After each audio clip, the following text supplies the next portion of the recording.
Un bonsoir à toutes et à tous. C'est une joie, voilà, de revenir encore une fois. Voilà, c'est la troisième fois là que je reviens et de faire ce parcours avec vous sur les fêtes de l'Éternel et d'avancer ensemble dans cette compréhension de ce plan merveilleux de notre Dieu. Vous avez juste les salutations du coup de mon église à Mantes-la-Jolie, voilà 50 km au nord-ouest de Paris, qui prie pour moi pour ce temps et vous voilà, est content aussi de m'envoyer par chez vous. Voilà.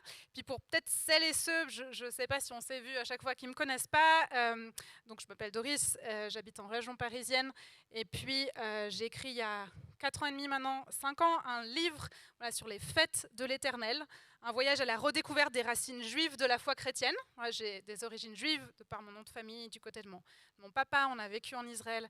Mes parents habitent actuellement à Jérusalem et puis je passe la moitié de mon temps en Israël en tant qu'art thérapeute et la moitié de mon temps en Europe pour enseigner l'Église sur les racines juives de la foi chrétienne. Voilà, donc si vous voulez aller plus loin sur le sujet des fêtes de l'Éternel, mon livre est là, il est au fond, et voilà, on en a commandé un stock avec David, donc ça va. Normalement, il ne devrait plus y avoir de rupture comme il y a eu en septembre dernier.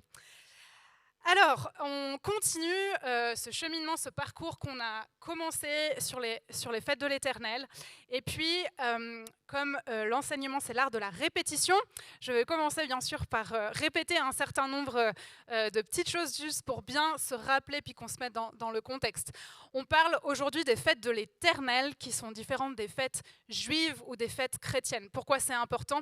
Parce que Dieu, il ne dit pas ce sont des fêtes juives ou il ne dit pas ce sont des fêtes chrétiennes, mais il dit ce sont mes fêtes, c'est à lui, c'est son plan, c'est son calendrier. Voilà, et donc ça nous parle à nous. Dans la Bible, on a 8 fêtes qui ont été données par Dieu, solennelles, que Dieu a données à son peuple. On en a 7 qui sont annuelles, donc qui se déroulent chaque année, et on en a une qui est hebdomadaire, qui se déroule chaque semaine, qui est le Shabbat. Voilà, et on avait commencé cette rencontre ensemble en septembre en vivant un Shabbat ensemble. Je ne sais pas si vous vous rappelez aussi ce mot, voilà, les fêtes de l'Éternel, le mot hébreu, on va faire aussi un petit peu d'hébreu, hein, comme à chaque fois, qui est désigné par le mot Moadim, Moed et Moadim au pluriel. Moed qui est un temps marqué par l'Éternel, un temps comme un rendez-vous spécial, un temps qui est mis à part, au même titre que ce qu'on avait vu à ce moment-là, c'était dans Genèse 2, on voyait que la lune et les étoiles étaient aussi des temps qui étaient là pour marquer les temps, les époques, les saisons. Mais au même titre que ça, ces fêtes de l'Éternel sont là pour marquer les époques, les temps, les saisons et nos années. Donc voilà, ce sont les fêtes de Dieu, ce ne sont pas les nôtres en tant que chrétiens, ou moi en tant que d'origine juive, ce ne sont pas les fêtes des juifs, ce sont les fêtes de l'Éternel. Et comme on aime l'Éternel, eh ben on veut chérir ce que son cœur chérit et découvrir toute la richesse de ces fêtes. Comme je vous le partageais aussi la dernière fois, ben, dans tout royaume et dans tout pays, comme ici là en Suisse, ben, vous avez des dates. En France, on a aussi des dates clés qui ont marqué le royaume de France, qui ont marqué l'histoire de notre pays et qu'on se rappelle chaque année. Et donc, dans le royaume de Dieu, eh ben, c'est pareil. On a des temps, on a des fêtes qui sont là et qui marquent des temps de commémoration, ce qui est de ce que Dieu a fait pour son peuple, ce qui est particulier, j'ai envie de dire, avec le royaume de Dieu, c'est qu'on a des fêtes, et on va le voir ensuite dans le calendrier, on a des fêtes qui commémorent ce que Dieu a déjà fait, hein, des choses qui se sont déjà accomplies, mais on a des fêtes, c'est le seul royaume sur Terre qui commémore chaque année ce qui va se passer dans le futur. Voilà, des choses par anticipation. Et ça, c'est des choses, c'est toute la beauté aussi de ces fêtes. Donc Dieu, c'est le meilleur pédagogue. Il fait son calendrier et il rythme aussi. Son calendrier est rythmé par des choses, j'ai envie de dire, palpables, des choses concrètes. Et on l'a vu la dernière fois, on va le voir cette fois-ci avec cette fête de Shavuot, cette fête des semaines où on parle aussi d'agriculture, de pluie, de saison, de récolte, de moisson. Voilà, les fêtes agricoles. Donc Dieu est un Dieu qui est très concret, très pratique. Vous vous souvenez ce calendrier que je vous avais déjà présenté. Donc on a le calendrier de toutes les fêtes. Au centre, nos mois, janvier, février, mars. Et puis à l'extérieur, les mois hébreux qu'on trouve dans dans la parole de Dieu. Et puis nous, on a commencé notre parcours la dernière fois avec la fête de Pâques, la fête de Pessah, du coup en lien avec la fête des pains sans levain, Chag HaMatzot. Puis le lendemain, on avait vu la fête des prémices, Chag HaBikurim, le jour où Jésus était ressuscité. Donc Jésus, l'agneau de Dieu, qui meurt, qui est mis dans le tombeau, sans péché, sans levain, et qui ressuscite le 3e jour. Et donc on continue notre parcours, là on était au mois de Nissan, le 1er mois de l'année, on continue, et puis là on est au 3e mois de l'année, le mois de Sivan. On va parler de cette fête de Pentecôte, de Shavuot. Donc on a ces fêtes de printemps et d'été qui nous parlent de la première venue de Jésus et du coup du Saint-Esprit qui vient, ces choses qui ont été accomplies. Puis on verra à l'automne, quand je reviendrai, ces fêtes qui nous parlent par anticipation de la deuxième venue de Jésus avec la fête des trompettes, le jour de l'expiation et puis la fête des cabanes, Sukkot. Au milieu de ça, on a cette fête, le Shabbat, qui est un petit peu le lien entre la première et la deuxième venue de Jésus, le déjà et le pas encore. Théologiquement, on parle de ça un petit peu, le lien entre le déjà. Il y a déjà des choses qui ont été faites, mais le pas encore. Et ce Shabbat, il nous rappelle ce repos qu'on a en Dieu, bien sûr, hein, la réconciliation avec lui, la fidélité, ses provisions, ce qu'il a déjà fait. Mais en même temps, on est encore sur terre, hein, voilà, dans un corps qui est périssable, qui est imparfait, qui a besoin de repos physique, qui a des limites. Et on reconnaît aussi le péché, on reconnaît notre dépendance jour après jour de notre Dieu. Et donc Shabbat, c'est un petit peu comme une bande-annonce, un teaser, voilà, une anticipation de ce qu'on vivra au ciel. Et du coup, Shabbat, ça nous garde dans l'attente de son retour, dans l'impatience du retour de Jésus. Et ce que j'aime avec Shabbat, c'est j'ai un ami aussi suisse qui parle de ça, je vous ai peut-être déjà donné cette image. Le Shabbat, c'est comme la brique qui construit un mur et le mur des autres fêtes, ou comme la maille quand on tricote, les femmes qui tricotent une maille plus une maille plus une maille, ça fait un beau gilet. Donc Shabbat, c'est la base de toutes les fêtes. Et on va le voir avec Shavuot. On compte, oui, Shavuot, ça signifie semaine, on va compter 7 semaines, mais dans la parole, on voit aussi qu'on compte 7 Shabbats. Voilà, vous compterez 7 Shabbats, et le lendemain du Shabbat, il y aura cette fête. Voilà, on avait vu ça la dernière fois, et puis je le redis, hein, la dernière chose, nous ne faisons pas les fêtes, hein, nous vivons les fêtes, et je pense que ça reste vraiment quelque chose d'intellectuel. Ça reste un challenge, parce que si ça reste intellectuel, ça sert à rien. C'est lettre morte. Si on fait que quelque chose, si on remplit des points, si on check notre checklist, ça sert à rien. On connaît beaucoup, et ce soir, on va encore apprendre, mais on met peu en pratique. Et donc, l'idée, c'est de vivre ces temps, et on va avoir un temps après ce que je vais partager pour vivre aussi ces temps, et puis vivre ce que Dieu va nous dire. Et donc, je vous l'avais déjà dit la dernière fois, mais je vous invite à noter. Je vous invite à prendre des notes, et je vous invite on va peut-être juste prendre une minute pour dire, voilà, Saint-Esprit, on l'a accueilli, on sait qu'il est parmi nous. Parle-moi ce soir. Parle-moi ce soir. Parle-moi par rapport à ce qui va être dit. Interpelle-moi. Et je crois et je demande au Saint-Esprit qui nous parle, et notez. Notez ce qu'il vous dit. On prendra un temps à la fin aussi. Qu'est-ce que Dieu veut vous dire? Qu'est-ce que Dieu veut que vous fassiez avec ce que vous entendez ce soir? On va juste prendre quelques secondes pour être prêt à recevoir, mettre de côté peut-être nos pensées, et juste être les yeux grands ouverts, le cœur ouvert.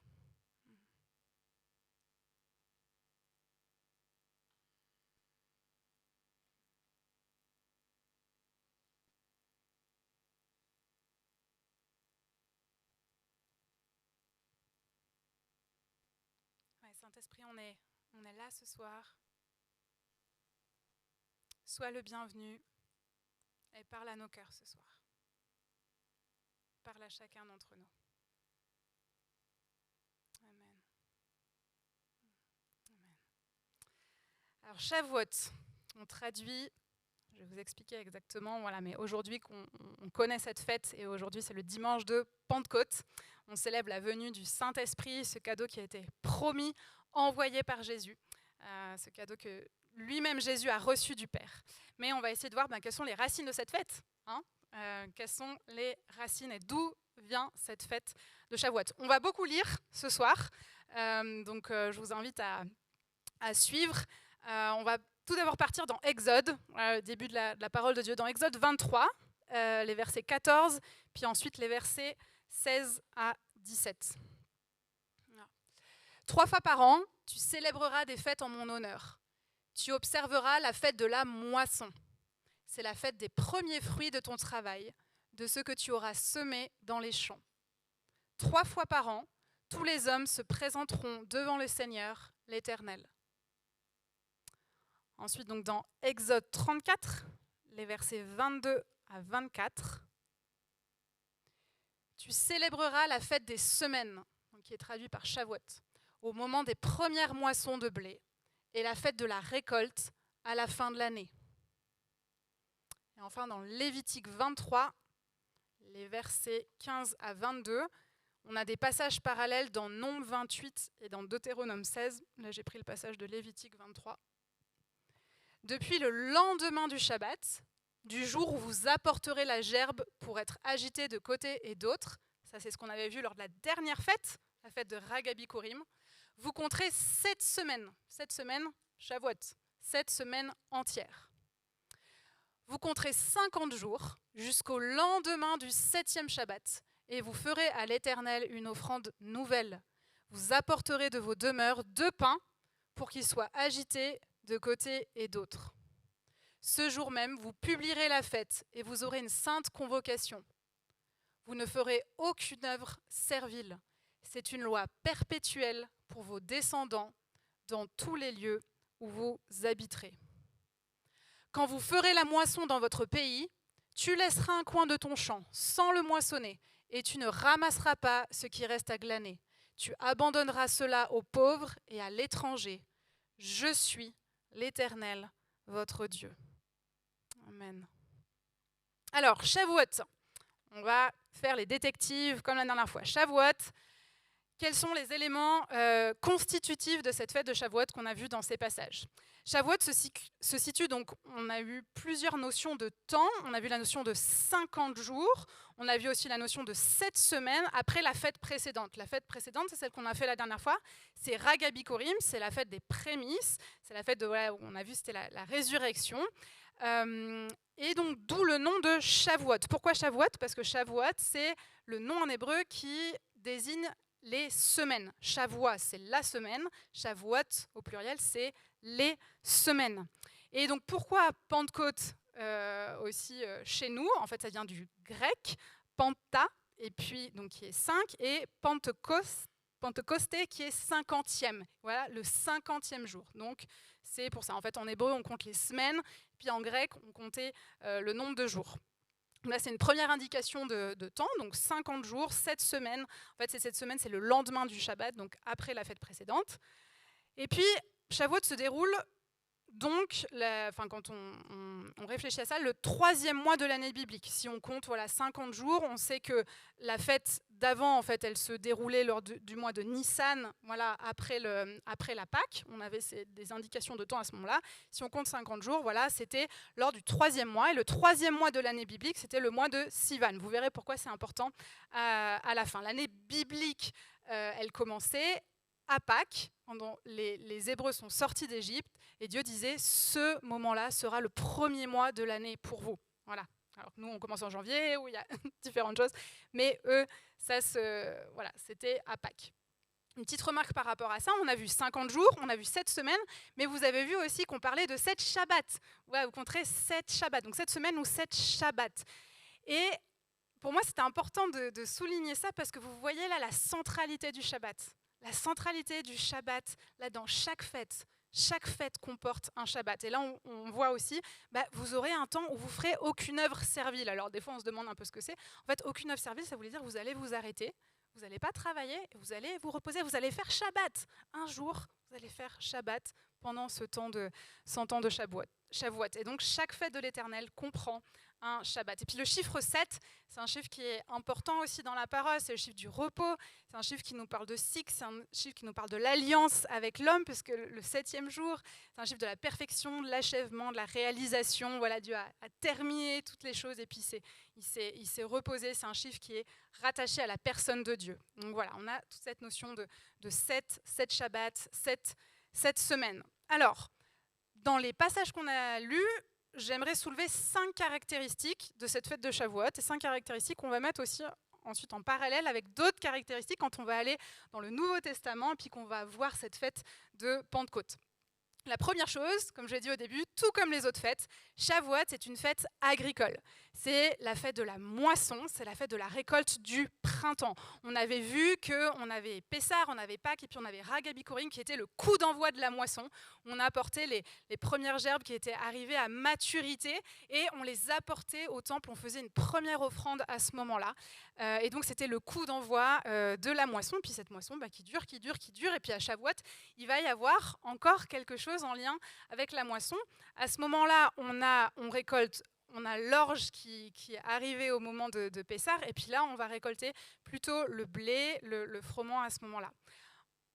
À ce moment-là, on fait une offrande nouvelle. Comme on a vu, vous ferez à l'Éternel une offrande nouvelle. Vous apportez de vos demeures 2 pains. Voilà, je vous ai fait 2 pains, 2 beaux pains, voilà, fait avec du blé, pour qu'ils soient agités de côté et d'autre de l'Éternel.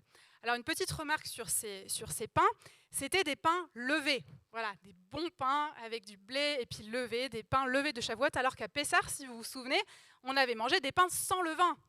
Sans levain. Je ne sais pas s'il y en avait qui ont duré 1 semaine. C'était dur de manger déjà pendant un repas. Et 1 semaine, des pains sans levain, c'est compliqué. Et vous vous souvenez que le levain, c'est un symbole de péché. Le levain reste un symbole de péché. Et alors, pourquoi des pains levés ? Parce qu'on ne peut pas venir devant Dieu et pensant qu'on est sans péché. Et là, Dieu nous invite à venir aussi devant lui.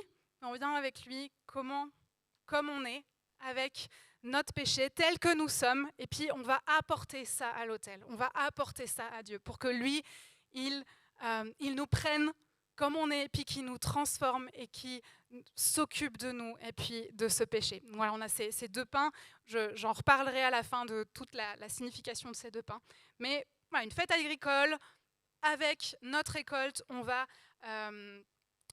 apporter ça. Puis c'était important et cette récolte, parce que je sais qu'il y a un agriculteur, je sais plus, là, voilà, parmi nous au moins, mais quand on a notre récolte qui est là et puis qu'on a nos premiers épis, qu'on peut commencer à moissonner et à récolter, ce qu'on a envie de faire, peut-être vous avez un jardin, vous faites ça avec les premiers fruits, c'est de les manger, c'est de dire « Oh, c'est tellement bon, c'est génial », ou alors de les garder, on va les conserver parce qu'on ne sait pas ce que la suite va donner. Et puis là, ce que Dieu dit, va dire « Non, ces premiers épis là, cette récolte que tu as et que tu es tout content que ça a marché, tu ne vas pas la garder, tu ne vas pas la conserver en ayant crainte que voilà, la suite ne se passe pas très bien. Tu vas venir me l'offrir, puis tu vas reconnaître que tout vient de moi, et puis tu vas tout donner. Peut-être que ça sera la seule chose que tu vas récolter, mais en fait tu vas venir me le donner. » C'est quelque chose qui vient nous chercher, voilà, dans le cœur. Mais c'est ce qu'il demande de nous aussi à Shavuot. La première chose, Shavuot, qui est une fête agricole, et à travers l'agriculture, Dieu aussi nous enseigne sur ces principes.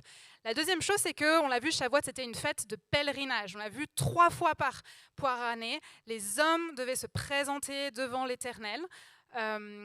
Et entre autres, à la fête de Shavuot. La fête de Shavuot, c'est la 2e des 3e fêtes où on se présentait. On se présentait à Pessah, à Pâques, ensuite on se présentait à Shavuot, et ensuite on se présente une 3e fois à Sukkot lors de la dernière des fêtes. C'était ces temps où les hommes y montaient à pied à Jérusalem pour se présenter devant Dieu au temple. C'est là où ont été écrits les cantiques des degrés. Dans les psaumes, vous avez un certain nombre de cantiques, de psaumes qui sont appelés les psaumes des degrés. C'est en fait, on montait à Jérusalem, c'était des psaumes qui étaient lus à ce moment-là quand on montait à Dieu et qu'on venait se présenter à Dieu. Ce qui est intéressant, on l'a lu déjà dans Exode, donc 3 fois par an, tu célébreras des fêtes en mon honneur. 3 fois par an, tous les hommes se présenteront devant le Seigneur l'Éternel. On le voit aussi dans Deutéronome 16, les versets 16 et 17, où il est dit 3 fois par an, tous les hommes parmi vous se présenteront devant l'Éternel ton Dieu à l'endroit qu'il choisira. À la fête des pains sans levain, à la fête des semaines, à la fête des tentes. On ne paraîtra pas devant l'Éternel les mains vides. Chacun donnera ce qu'il pourra en fonction des bénédictions que l'Éternel, ton Dieu, t'aura accordées. Voilà, on montait au temple et puis on venait, on ne se présentait pas à Dieu les mains vides, on venait avec quelque chose pour donner à Dieu, pour le remercier de ce qu'il avait fait. Voilà. La troisième chose, c'est que Shavuot, c'est une fête de joie, une fête de louange, une fête de reconnaissance pour les dons que Dieu nous donne. On apporte des offrandes volontaires, comme on vient de le voir, on ne se présente pas à Dieu les mains vides, des offrandes volontaires en fonction de ce qu'on aura récolté. Et en apportant à Dieu les prémices, en fait, on reconnaît que tout ce qu'on a, c'est pas à nous. En fait, ça vient de lui. En fait, on lui offre ce que lui nous donne. Il est le maître de la terre et il est celui qui pourvoit. Et j'aime ce passage dans 2 Chroniques 29, les versets 13 et 14. C'est la prière de David alors qu'il y a des offrandes volontaires qui sont amenées au temple. Et David, il dit « Maintenant, notre Dieu, nous te louons et nous célébrons ton nom glorieux. Qui suis-je en effet? Qui est mon peuple pour que nous puissions te faire ces offrandes volontaires? Oui, tout vient de toi.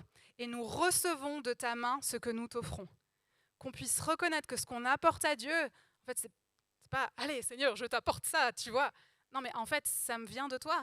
Ça me vient de toi ce que je t'apporte. Je fais juste redonner ce que toi tu m'as déjà donné et la façon dont tu m'as déjà béni. Donc Shavuot, pour ça, c'est une fête de joie, une fête de louange, une fête de reconnaissance. Et on reconnaît que tout vient de Dieu et on ne fait que lui redonner ce qu'il nous offre.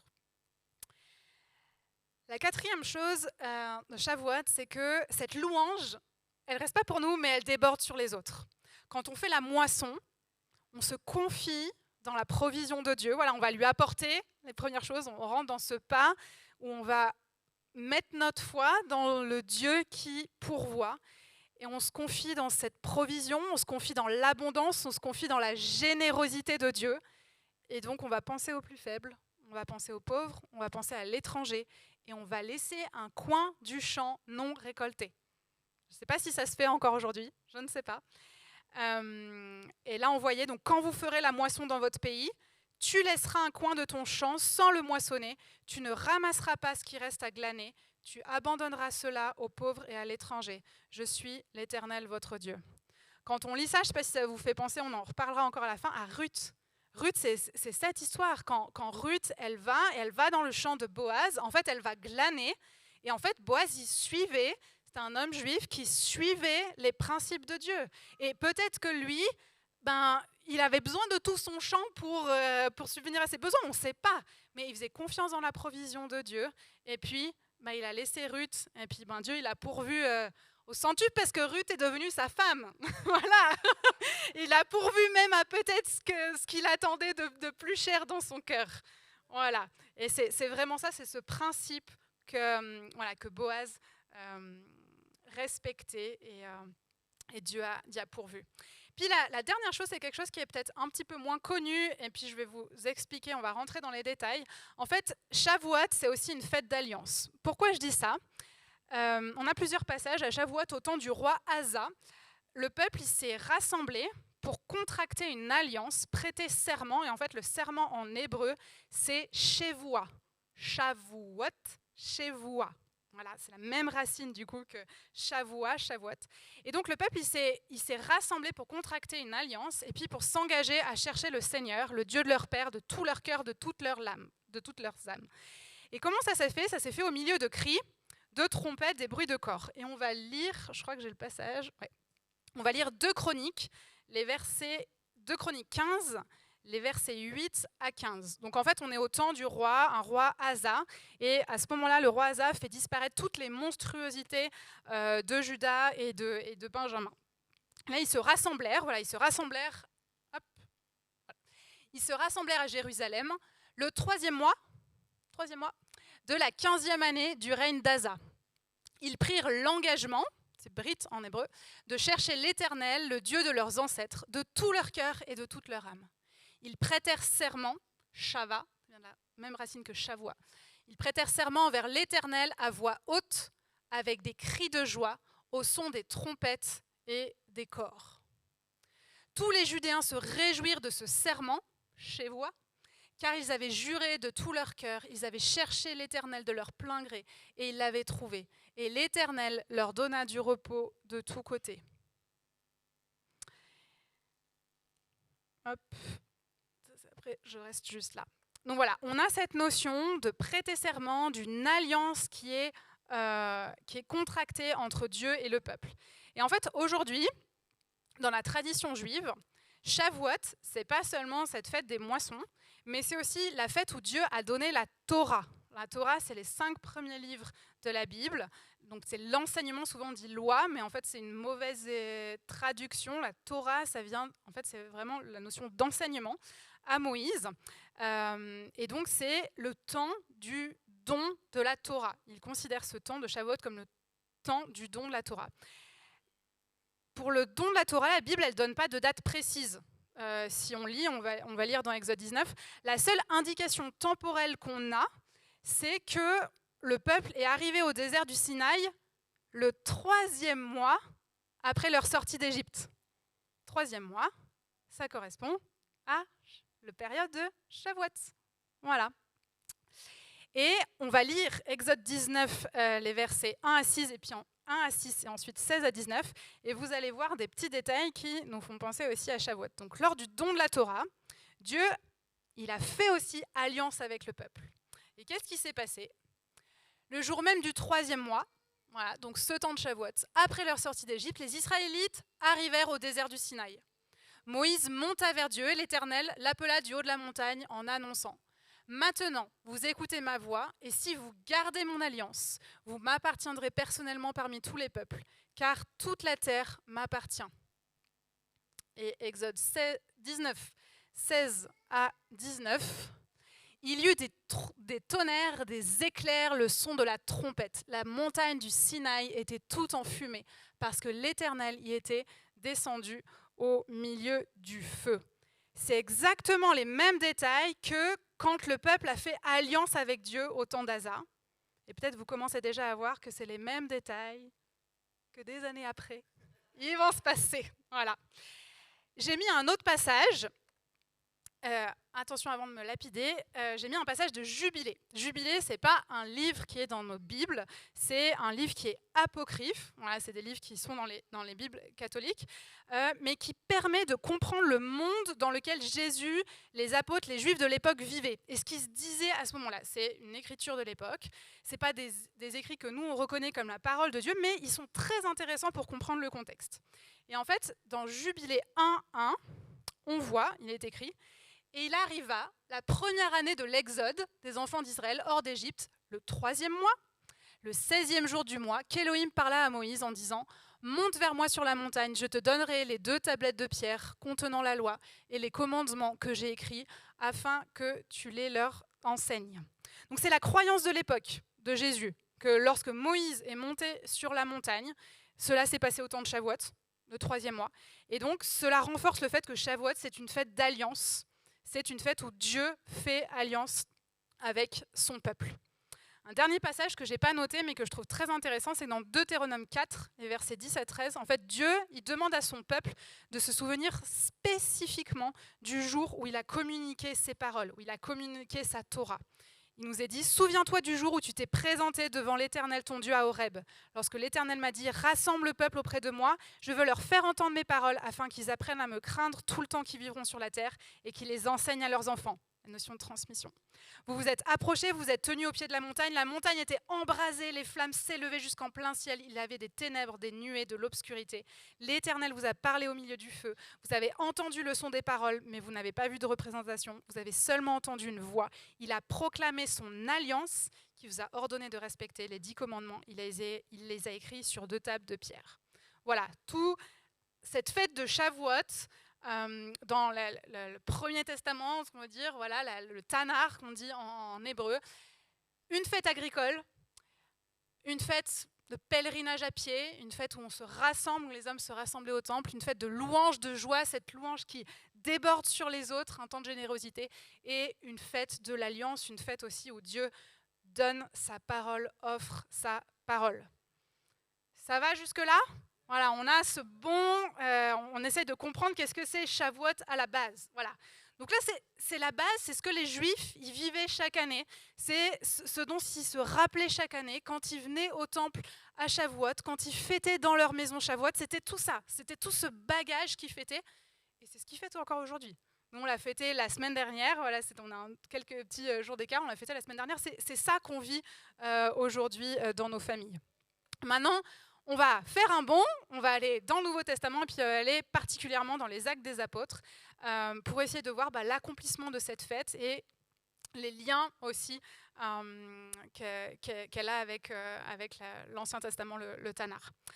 Dans Actes, vous le savez, donc c'est le jour de Shavuot qu'a eu lieu la venue du Saint-Esprit sur les disciples à Jérusalem. Nous, on parle de Pentecôte, mais en fait, ils fêtaient Shavuot à ce moment-là. Voilà, alors on parlait de Pentecôte parce que c'était le mot grec, mais on fêtait Shavuot, on fêtait cette fête chaque année, et ils étaient là, ils n'étaient pas là pour ce qu'on appelle la Pentecôte chrétienne aujourd'hui avec le Saint-Esprit. Ils n'avaient aucune idée que le Saint-Esprit allait tomber sur eux à ce moment-là.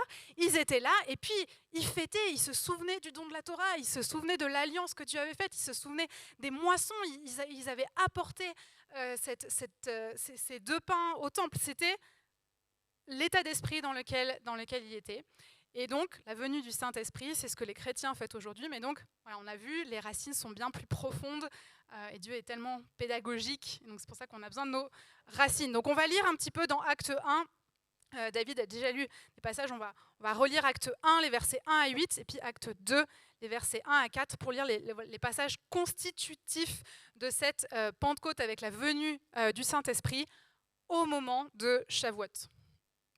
Acte 1, versets 1 à 8.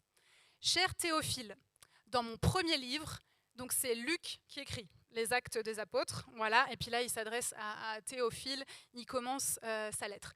Cher Théophile, dans mon premier livre, qui était Luc, j'ai parlé de tout ce que Jésus a commencé de faire et d'enseigner jusqu'au jour où... Non, c'était Marc, pardon. Non, c'est lui que j'ai un bug, pardon. Commencer de faire et d'enseigner jusqu'au jour où il a été enlevé au ciel après avoir donné ses ordres par le Saint-Esprit aux apôtres qu'il avait choisis. Alors qu'ils se trouvaient en leur compagnie, il leur recommanda de ne pas s'éloigner de Jérusalem. Donc là, on parle de Jésus. Il se trouvait en leur compagnie, il se trouvait à ce moment-là, c'était juste après Pessah, sa résurrection. Il se trouvait en compagnie des disciples. Il leur recommanda de ne pas s'éloigner de Jérusalem, mais d'attendre ce que le Père avait promis. Ce que je vous ai annoncé, leur dit-il, car Jean a baptisé d'eau, mais vous, dans peu de jours, vous serez baptisés du Saint-Esprit. Mais vous recevrez une puissance lorsque le Saint-Esprit viendra sur vous. Vous serez mes témoins à Jérusalem, dans toute la Judée, dans la Samarie et jusqu'aux extrémités de la terre.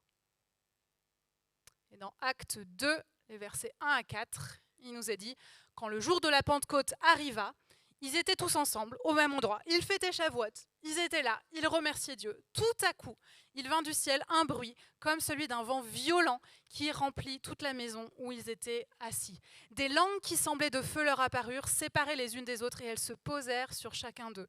Ils furent tous remplis du Saint-Esprit et se mirent à parler d'autres langues, comme l'Esprit leur donnait de s'exprimer. Voilà. Imaginez ça, Jésus qui est là, qui leur dit « Attendez !» On est à Pessah, lui, il va partir rejoindre son père, mais attendez, ne quittez pas Jérusalem. Et puis peut-être ils avaient envie de faire autre chose, Voilà, ils repartaient, peut-être certains dans leur famille. Attendez, restez à Jérusalem. Et je vais vous envoyer ce que le Père a promis. Là, on va voir quatre caractéristiques de ce temps, de cette Pentecôte et de ce temps de Shavuot, voilà, cette nouvelle caractéristique. Tout d'abord, on l'a vu aussi dans la Shavuot, et la Pentecôte, c'était une fête de joie, de louange et de reconnaissance pour les dons que Dieu donne. Le don que Dieu donne, là, c'est le Saint-Esprit. C'est le cadeau qui a été promis par le Père. La venue du Saint-Esprit lors de Shavuot, c'est un don de Dieu. Et ce don de Dieu, ça devrait nous amener à le louer jour après jour. C'est le cadeau qui est promis par le Père. C'est ce que Jésus a dit, ne vous éloignez pas de Jérusalem. Attendez patiemment ce que le Père a promis, une puissance, le Saint-Esprit survenant sur vous. La promesse, c'est vous serez mes témoins.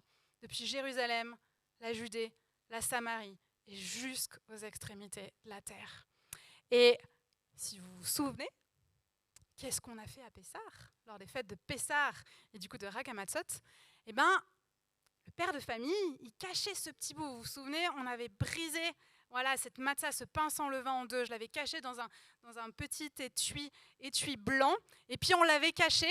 Et puis les enfants avaient essayé de retrouver ce petit bout de pain sans levain qui nous représentait Jésus. Et puis quand l'enfant avait trouvé un morceau, et là, c'était Zacharie, et je crois qu'il n'est pas là, la maman est là, mais il n'est pas là, c'est ça. Mais voilà, son cadeau l'attend. Et je lui avais promis un cadeau. Je lui ai dit, Zacharie, tu comptes 50 jours. Est-ce qu'il a compté 50 jours? Plus ou moins. Parce que s'il a compté qu'on avait déjà dépassé 50 jours. Et que j'ai une semaine de décalage. Donc il a été patient, mais tu peux venir chercher. Il a un cadeau pour lui qui va lui rappeler, j'ai mis un petit mot, vous verrez, vous en parlerez ensemble, qui va, j'espère, lui parler.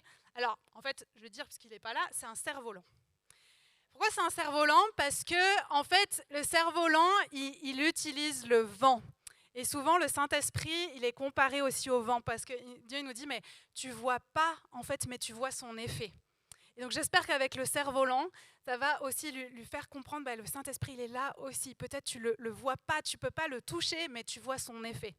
Et voilà, donc j'espère qu'il se souviendra de ça, puis il le partagera à ses copains pour que il pourra enseigner cette vérité. Le cadeau promis par le Père. Le Saint-Esprit est ce cadeau qui est promis par le Père et qui est offert à ses enfants lors de Shavuot.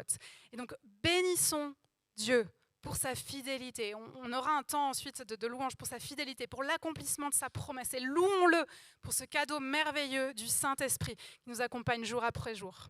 Et à Shavuot, et ce qu'on va faire aussi après, on a apporté ces offrandes volontaires, cette joie.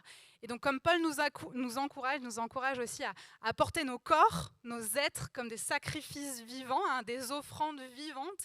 Et en faisant ça, c'est dans Romains 12, on peut dire à Dieu, merci parce que tout ce que je suis, tout ce que j'ai me vient de toi. Et en fait, ce que je te redonne, c'est moi. C'est moi, mais c'est tout ce que tu m'as donné, c'est qui je suis. Et en fait, je viens moi en sacrifice vivant, je viens t'offrir ma vie. Voilà, Shavuot, qui est cette fête de joie, de louange, de reconnaissance. La deuxième chose, comme on l'a vu déjà avec Shavuot et avec là, de nouveau la Pentecôte, cette louange, elle déborde sur les autres. Elle déborde la générosité dans la récolte. Et là, j'ai mis la venue du Saint-Esprit entraîne une moisson des âmes. Ça déborde sur les autres. Pourquoi? Parce que quand on lit les textes, en fait, la moisson, au temps de Shavuot, elle devait inclure les étrangers, donc le coin du champ qui était laissé. Voilà, tu ne ramasseras pas, tu abandonneras cela aux pauvres et à l'étranger. Donc on a vu, c'était la notion de Ruth. Et en fait, d'ailleurs, ce livre, il est lu à Shavuot dans les synagogues. Et en fait, le livre de Ruth, il commence, on voit dans Ruth 1, au début de la moisson de l'orge. Au début de la moisson de l'orge, c'était Pessah. Et ensuite, le livre, il continue, on voit dans Ruth 2, jusqu'à la fin de la moisson de l'orge et de la moisson du blé. Donc on est vraiment dans cette période de Pessah, de Shavuot. Mais Ruth, c'était qui? Ruth, c'était une Moabite. Ruth, c'était une étrangère. Elle avait zéro légitimité dans le peuple. Dans Deutéronome, on voit l'Ammonite et le Moabite n'entreront pas dans l'assemblée de l'Éternel, même à la 10e génération, et ce pour toujours. Point barre. Mais Ruth, qu'est-ce qu'elle a dit? Elle a dit à sa belle-mère, ton peuple sera mon peuple, ton Dieu sera mon Dieu. Là où tu iras, j'irai. Là où tu mourras, je mourrai. En s'intégrant à ce peuple d'Israël, Ruth, en fait, elle est cette image des prémices des nations, prémices des nations qui sont apportées au Seigneur en offrande, comme Paul le mentionne dans sa lettre aux Romains. Il dit « Je m'acquitte ainsi du service sacré de la prédication de l'évangile de Dieu, afin que les non-juifs, les étrangers, soient une offrande agréable, devenue sainte par l'action du Saint-Esprit. » Ruth, elle est cette préfiguration. et dans la lignée de Ruth va venir le Messie. Hein? De la même façon, la venue du Saint-Esprit à Shavuot entraîne une récolte, une moisson spirituelle. Et c'est quoi cette moisson? C'est la moisson des âmes. On voit dans Acte 2, lors de la Pentecôte, on voit 3000 personnes qui furent sauvées. Ceux qui acceptèrent sa parole furent donc baptisés. Pierre qui fait tout ce discours, ceux qui acceptèrent sa parole furent baptisés. Ce jour-là, le nombre des disciples augmenta d'environ 3000 personnes.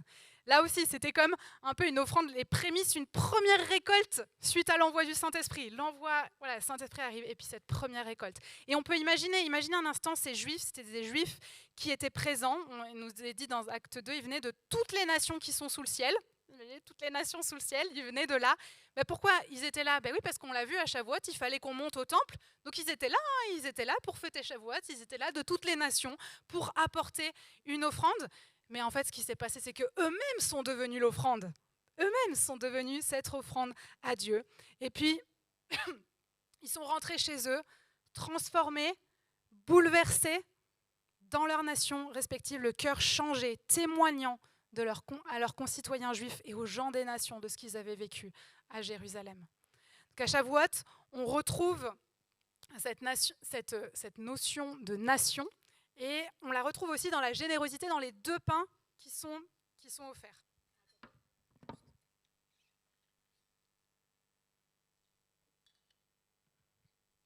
Vous voyez, vous apportez de vos demeures 2 pains pour qu'ils soient agités de côté des d'autres. Et ces 2 pains, on l'avait vu à Shabbat aussi, ça nous parle de différentes choses.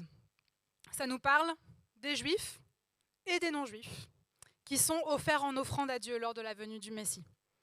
Chacun des pains, on peut dire par exemple, il représente Boaz, qui était juif, et Ruth, voilà, qui aussi ensemble ont été les ancêtres de Jésus. La deuxième chose, en fait, Dieu, dans cette notion de juifs et de non-juifs ensemble, Dieu, quand il a donné la Torah, il l'a donnée non pas en Israël, mais il l'a donnée au mont Sinaï. C'était une terre qui visiblement elle appartenait à personne.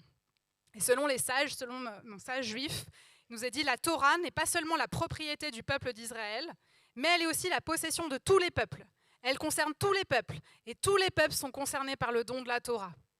Voilà, il y a cette notion de les 2 peuples ensemble, qui font un, l'Église. Les 2 pains, bien sûr que ça nous fait aussi penser aux 2 pains de Shabbat. Hein, on les a mangés, ces 2 pains de Shabbat, ensemble. Ces Shabbats qui rythment les fêtes annuelles. Et ces 2 pains de Shabbat sont eux-mêmes une signification, un rappel de la double provision de manne qui était donnée par Dieu dans le désert le 6e jour de la semaine. Cette double portion, alors que le peuple s'arrêtait, Dieu pourvoyait au double, en leur donnant une double portion de manne. Donc, ces 2 pains, à Shavuot et à Pentecôte, ça symbolise à la fois la provision du pain de la terre, les pains de Shabbat, la manne, les bénédictions matérielles que Dieu nous donne. C'est la récolte. On a ça, on a récolté le blé, donc on a pu faire de la farine et on a pu faire ces pains.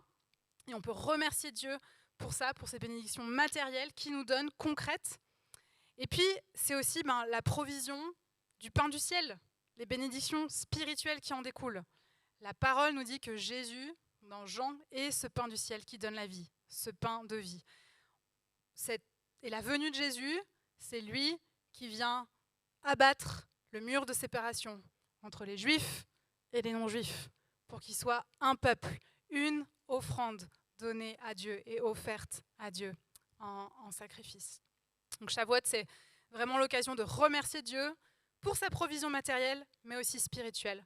Puis dans ce temps, on peut se souvenir de tout ce qu'il a fait durant l'année écoulée, et puis le louer par la foi pour la façon dont il va pourvoir de façon matérielle, mais de façon spirituelle aussi pour nous.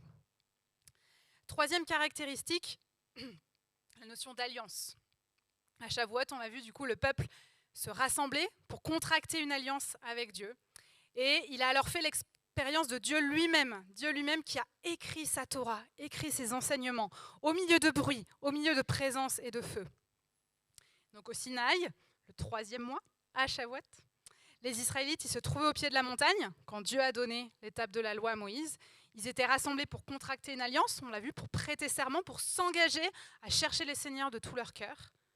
De la même façon, à Pentecôte, les disciples, ils étaient tous ensemble, ils étaient rassemblés dans le même lieu et ils attendaient ce que Dieu avait promis. Lors du don de la Torah, sur le mont Sinaï, on le voit, il y eut des tonnerres, des éclairs, le son de la trompette, la montagne du Sinaï était tout en fumée parce que l'Éternel y était descendu au milieu du feu. Lors de la venue du Saint-Esprit, il vint du ciel un bruit comme celui d'un vent impétueux, des langues semblables à des langues de feu apparurent et se posèrent sur chacun des disciples rassemblés. On a vraiment ce même vocabulaire qui est là lors du don de la Torah et à Pentecôte, à Shavuot.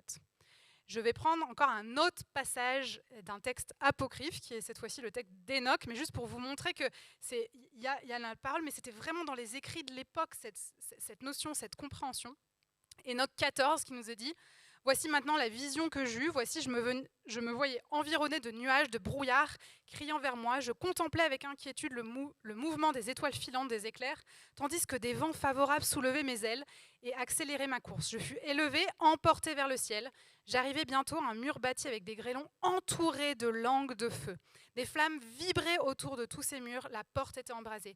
Tout tremblant, je tombais la face contre terre, j'eus une vision. Voici, il y avait un autre palais plus vaste que le premier, dont toutes les portes étaient ouvertes devant moi, le tout bâti en langue de feu. » Et en fait, cette notion où il est emporté vers le ciel, c'est vraiment à l'époque cette notion de on fait l'expérience de Dieu. Et donc quand Luc il rédige les Actes des Apôtres qui parlent de ce qui s'est passé à la Pentecôte, en fait il utilisait un vocabulaire, tout ce qui disait là, Luc, des langues semblables à des langues de feu, le bruit, un vent impétueux. En fait c'était un vocabulaire qui était connu dans les écrits de l'époque. C'était le vocabulaire de la Torah, mais c'était aussi le vocabulaire des écrits apocryphes qui étaient là, à l'époque, des mots qui étaient utilisés pour exprimer la présence de Dieu et l'expérience de Dieu. Puis la dernière chose, c'est qu'au mont Sinaï, Dieu il a écrit les 10 paroles sur les 2 tables du témoignage, les tables de pierre écrites du doigt de Dieu. Et à la Pentecôte, qu'est-ce que Dieu a fait ? Il écrit sa Torah dans nos cœurs, comme il l'avait promis dans Jérémie, où il dit que je l'écrirai dans leur cœur. Il envoie le Saint-Esprit qui est un pédagogue, qui nous rappelle les paroles de Jésus, qui nous rappelle ses commandements, qui nous rappelle sa Torah, qui nous rappelle ses enseignements. Dieu écrit lui-même sa Torah, ses enseignements dans nos cœurs. La dernière caractéristique, c'est qu'à Shavuot, Dieu renverse la malédiction des différentes langues. Le jour de la fête biblique de Shavuot, le Saint-Esprit est venu sur les disciples à Jérusalem au milieu d'un rassemblement de Juifs, comme on a vu, qui venaient de toutes les nations de la terre. Et ce rassemblement des nations, en fait, c'est une image, ça renvoie à Genèse 11, avec l'épisode de la tour de Babel. La tour de Babel, c'est l'origine des différentes langues. Mais à ce moment-là, l'origine des différentes langues, c'était un symbole de malédiction et de dispersion. Dieu il a mis les différentes langues, ils parlaient tous une même langue, et puis il a mis les différentes langues pour qu'ils soient dispersés et qu'ils ne se comprennent plus. Dieu décide de les disperser. Et la Babel, en fait, le mot Babel, en hébreu, c'est une notion de confusion, de mélange. Je vais lire là, rapidement dans Genèse. Donc, Dieu qui dit « Allons, descendons, et là, brouillons leur langage, afin qu'ils ne se comprennent plus mutuellement. » L'Éternel les dispersa loin de là sur toute la surface de la terre. Alors ils arrêtèrent de construire la ville. C'est pourquoi on l'appela Babel, parce que c'est là que l'Éternel brouilla le langage de toute la terre. C'est de là qu'il les dispersa sur toute la surface de la terre. Mais qu'est-ce qui se passe lors de la fête de Shavuot ? Le Saint-Esprit descend sur les disciples et là on voit le renversement de cette malédiction. Qu'est-ce qu'on lit dans Actes ? On dit « Chacun les entendait parler dans sa propre langue ». Ce n'était pas un symbole de malédiction parce qu'il dit « Il les entendait parler de quoi ? Des merveilles de Dieu ». Dieu utilisait à ce moment-là les langues comme un témoignage de sa puissance, comme un témoignage de qui il était, de ce qu'il avait fait. Et dans le dernier livre de la Bible, si on saute encore et qu'on va dans Apocalypse 7 nous présente les différentes nations qui sont rassemblées devant Dieu à la fin des temps. Et là, il nous est dit, après cela, je regardais, je vis une foule immense que personne ne pouvait compter. C'était des hommes de toute langue, de toute tribu, de tout peuple, de toute langue. Ils se tenaient debout devant le trône, devant l'agneau habillé de robes blanches, des feuilles de palmier à la main. Ils criaient d'une voix forte, « Le salut est à notre Dieu qui est assis sur le trône et à l'agneau. » Les langues ne sont plus un symbole de dispersion, mais se retrouvent unis devant le trône, utilisés pour louer Dieu et déclarer tout ensemble qui il est. Voilà. Donc ces fêtes nous aident à nous souvenir ce que Dieu il a fait, il continue de faire aujourd'hui. Et tout en sachant bien sûr que ces choses, elles préfigurent des événements encore plus grandioses. On a l'Apocalypse, là on a parlé de Genèse, on a Actes au milieu, et puis en fait on a les yeux rivés aussi sur l'Apocalypse, c'est ce qu'il va faire à la fin. Donc voilà un petit peu les parallèles entre la fête de Shavuot, la fête de Pentecôte, une Pentecôte qui est en fait une Shavuot, mais qui vient compléter un certain nombre de choses. Et donc pour résumer un petit peu, Shavuot, Pentecôte pour nous aujourd'hui, je crois que c'est vraiment un temps, et c'est ce qu'on fait ce soir, un temps pour se rassembler. On se rassemble en famille, entre amis, entre frères et sœurs, entre proches devant Dieu, et puis pour chercher sa face. Je crois que c'est ce que vous avez fait aussi cette semaine. On vient, on se rassemble, on est ensemble dans un même lieu, et puis on cherche sa face. On l'attend. La deuxième chose, juste, j'aimerais vous encourager à ne pas avoir peur des manifestations de la présence de Dieu. Elles peuvent parfois se trouver au sein d'un doux murmure, on le voit dans la parole, mais aussi au milieu de bruits, de feu, comme dans les passages qu'on a vus. Ayons faim, ayons soif de sa présence, qui nous fait à la fois du bien, nous rassure, nous protège, mais aussi nous reprend, aussi nous fait grandir, aussi nous taille, nous corrige, nous purifie. C'est sa présence, la présence de Dieu. Louons Dieu, qui non seulement nous a donné sa parole, la Bible, mais qui l'a aussi gravé dans nos cœurs, en nous envoyant le Saint-Esprit, ce cadeau qui a été promis par le Père et qui a été offert à ses enfants lors de Shavuot. Bénissons Dieu pour sa fidélité, pour l'accomplissement de sa promesse. Louons Dieu pour le cadeau merveilleux du Saint-Esprit qui nous accompagne jour après jour, qui nous rappelle les paroles de Jésus pour que nous puissions marcher chaque jour avec lui.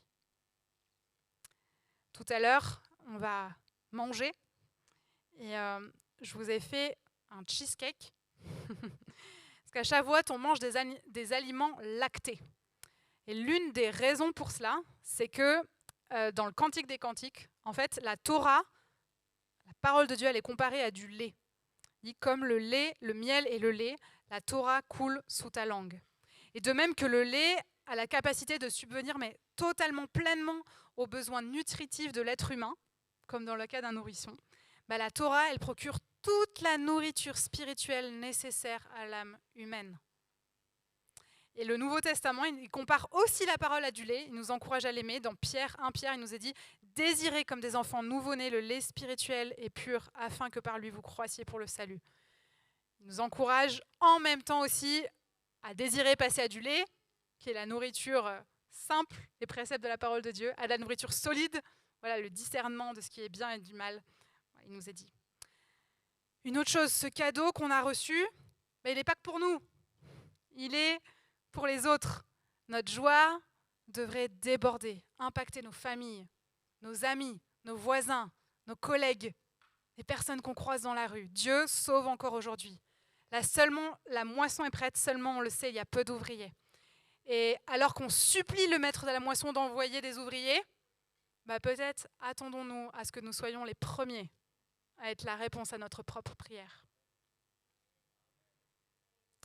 Shavuot, c'est aussi l'occasion de renouer notre alliance. Renouer notre alliance avec Dieu, de le connaître plus intimement dans nos entrailles.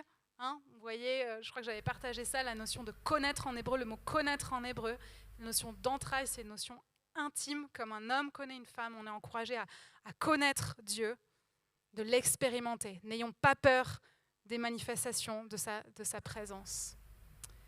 Et puis, pour finir, Shavuot s'inscrit dans un cycle. On a commencé par Shabbat, que l'on peut vivre chaque semaine. On a Pessah, Jésus, l'agneau qui meurt. Ragamatzot, qui est mis dans le tombeau, sans péché. On est invité comme lui aussi à renoncer à notre péché, sans levain. Ragabikurim, cette fête des prémices, cette première fête des prémices où il ressuscite. Et puis Shavuot, où le Saint-Esprit descend, où c'est la moisson et où là encore on va lui apporter ce que lui nous redonne. Le cycle, il n'est pas terminé. On a les yeux fixés sur son retour, sur ces fêtes de l'automne. Et année après année, on peut vivre ça. Dieu, il désire nous faire passer de la mort à la vie, d'une vie de péché. C'est la notion de Pessah aussi. On sort d'Égypte, on sort de notre Égypte, une vie de péché, de destruction, à une vie d'obéissance de joie, de victoire, où il nous accompagne jour après jour par son esprit. Pour les Juifs, Shavuot, c'est la conclusion de Pessah. Après avoir délivré physiquement son peuple à Pessah, Dieu le libère spirituellement à Shavuot en lui donnant la Torah. Et pour nous, la parole faite chair, c'est Jésus. Alors je vous encourage à juste prendre un temps. Je vous souhaite une bonne fête de Shavuot. Je vous souhaite de vivre Shavuot. Juste peut-être de prendre un temps avec tout ce qu'on a entendu, de Saint-Esprit, qu'est-ce que tu veux me dire à moi aujourd'hui? Qu'est-ce que tu souhaites que je mette en pratique aujourd'hui? Non pas demain, aujourd'hui. Et on va prendre ce temps encore de louange pour le louer, qu'on puisse expérimenter la présence de Dieu. Puis peut-être il y a des choses qui vous empêchent, peut-être que Dieu il va mettre en lumière des choses qui vous empêchent de rentrer pleinement dans sa présence. Peut-être ça peut être quelque chose que vous avez besoin de confesser, de demander pardon, de pardonner. Quelque chose d'autre, une attitude, un mensonge. Si vous voyez un mensonge, demandez-lui de remplacer par la vérité. Mais on veut expérimenter Dieu ce soir. On veut faire un pas de plus avec lui. On veut vivre Shavuot ce soir. Cette provision et cette multitude, cette provision en abondance qui vient non seulement nous changer, mais qui vient déborder sur les autres.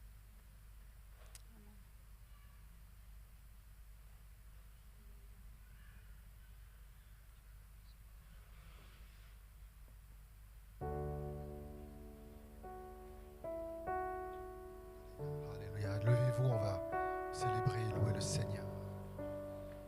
Alléluia. Gloire à toi, Seigneur. Nous voulons nous donner comme une offrande à Dieu, comme un sacrifice vivant. Donner nos vies, donner nos cœurs, donner ce que nous avons de plus cher, c'est nos vies, c'est nos cœurs. Gloire à toi, Seigneur. Pour fêter Shavuot, cette fête, je crois que c'est vraiment important, elle se vit ensemble. Elle ne peut pas se vivre d'une manière individuelle. Elle se vit ensemble. Quand l'Église se retrouve ensemble. Et ce qui est aussi fort, pour parler d'unité, eh bien, samedi, nous avons terminé on s'est visité avec les différentes églises catholiques, réformées, orthodoxes et avec le gospel. Et samedi matin, on s'est retrouvés ensemble dans ce week-end de Pentecôte pour partager encore ensemble.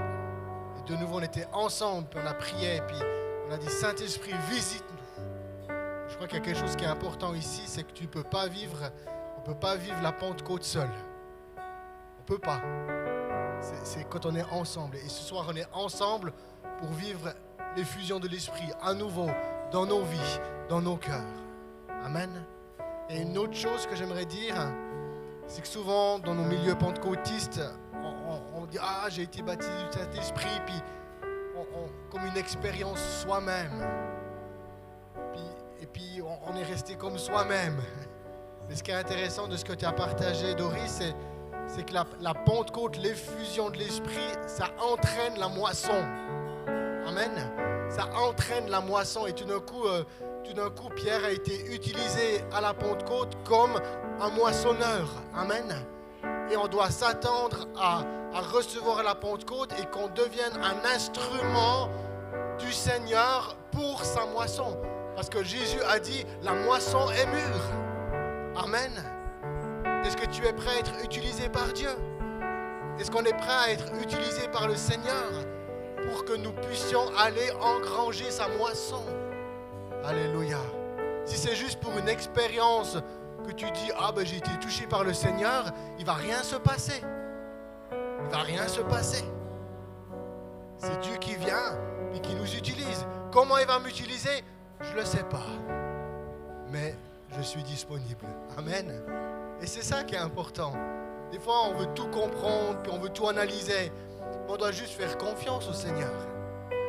Et il est là ce soir Parce qu'il y a une moisson, il y a des âmes dehors qui attendent d'entendre la bonne nouvelle de l'Évangile. Amen. Alors nous allons louer notre Seigneur. Amen. Rien n'a plus de valeur, rien ne peut égaler, rien n'est comparable à toi notre espoir. Ta présence, Dieu.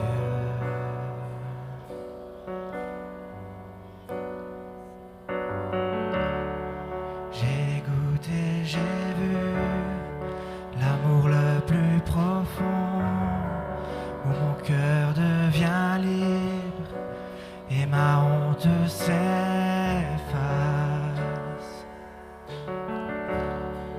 Ta présence, Dieu.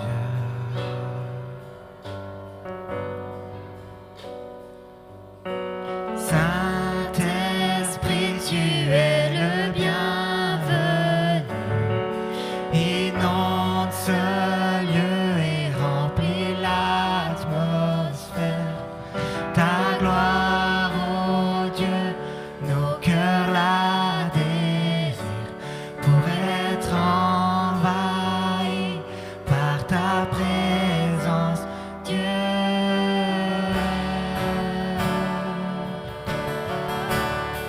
Ta présence, Dieu.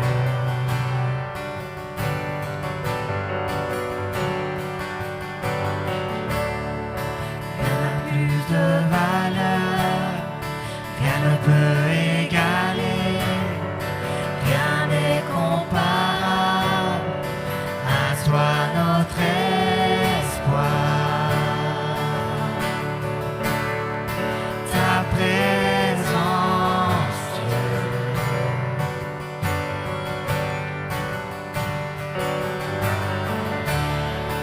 J'ai goûté, j'ai vu l'amour le plus profond, où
Saint-Esprit, nous t'accueillons avec les honneurs. Tu es digne, oh Saint-Esprit, de venir régner. Tu es Dieu, tu es Dieu.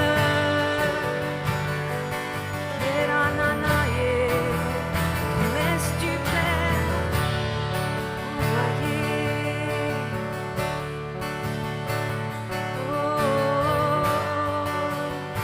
C'est toi que nous voulons. C'est toi dont nous avons besoin, Saint-Esprit. Que tu puisses te mouvoir comme tu le veux, que tu puisses parler comme tu le veux, que tu puisses agir comme tu le veux, au travers de ton Église, Saint-Esprit.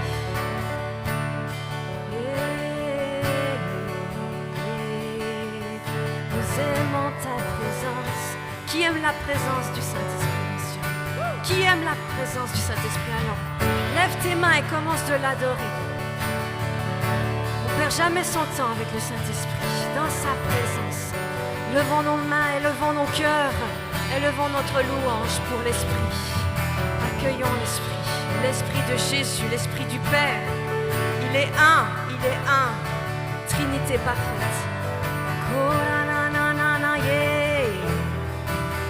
Oh Saint-Esprit, te faisons toute la place.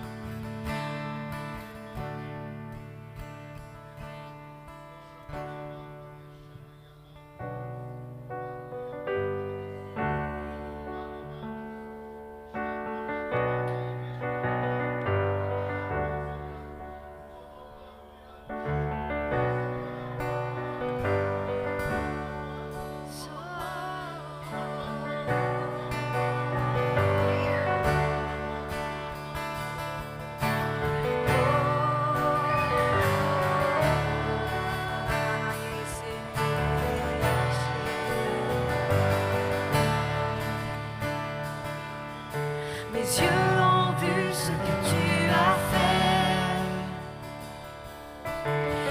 ébloui devant tes merveilles. Mon cœur soupire après toi.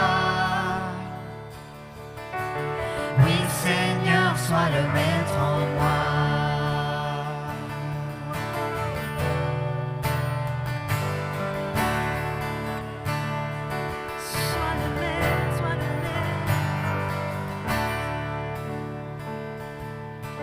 Sonde-moi et connais mon cœur.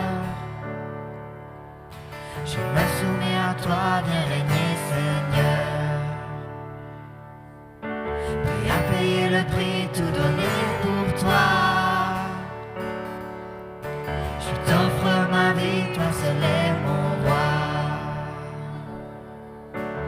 Oh, comme un feu ardent, comme un vent puissant, descend des cieux, remplit ce lieu.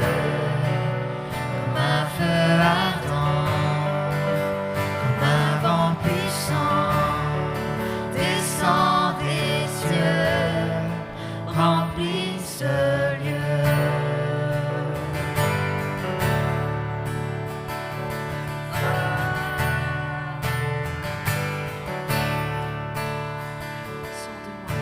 Sonde-moi et connais mon cœur. Je me soumets à toi, viens régner, Seigneur.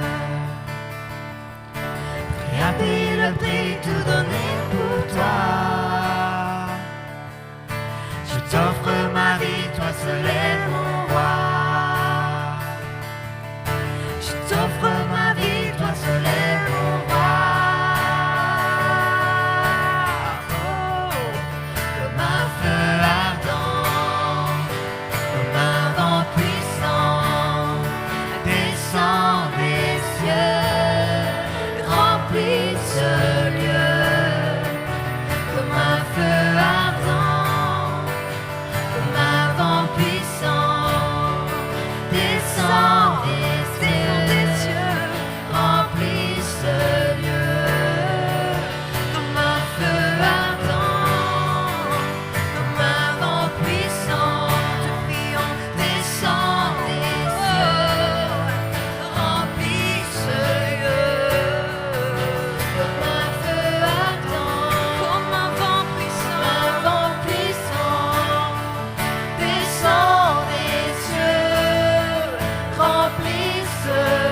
Tu es Dieu et tu ne changes pas.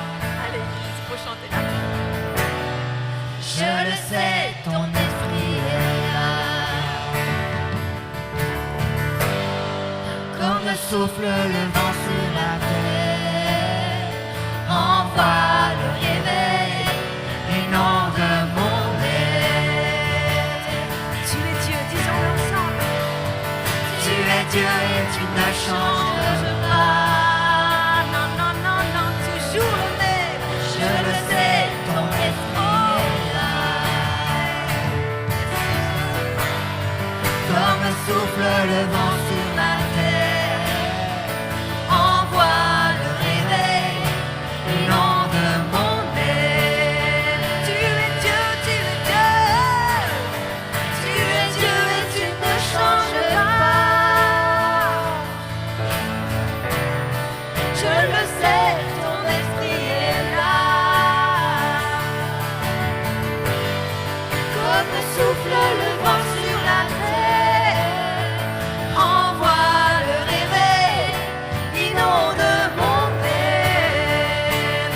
Oh, oh, oh, comme un feu ardent, comme un vent puissant, descend des cieux, remplit ce lieu, comme un feu ardent, comme un vent puissant, descend des cieux, remplit ce lieu, comme un feu ardent.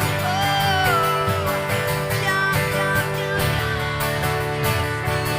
esprit de vie, esprit de vie, esprit de vie, esprit de vie, esprit de vie, esprit de vie, esprit de vie, nous t'accueillons, nous sommes cris ce soir, alléluia, pour la gloire de Dieu, pour la gloire de Dieu. Oh la la la la yeah, so la la la la la yeah, oh la la la la la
jusqu'à déborder, remplis-nous jusqu'à déborder, remplis-nous jusqu'à déborder.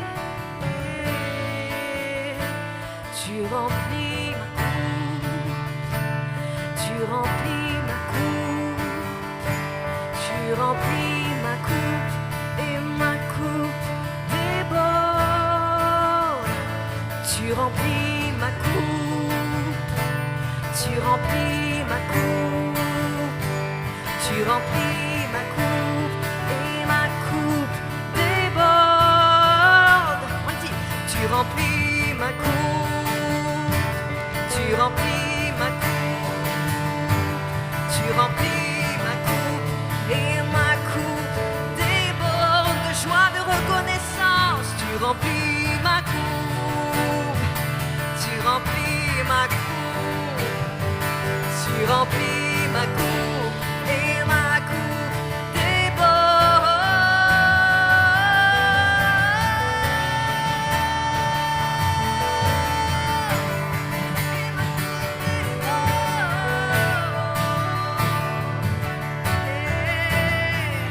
Onction fraîche, onction fraîche, d'une onction fraîche, d'un pain frais ce soir pour toi.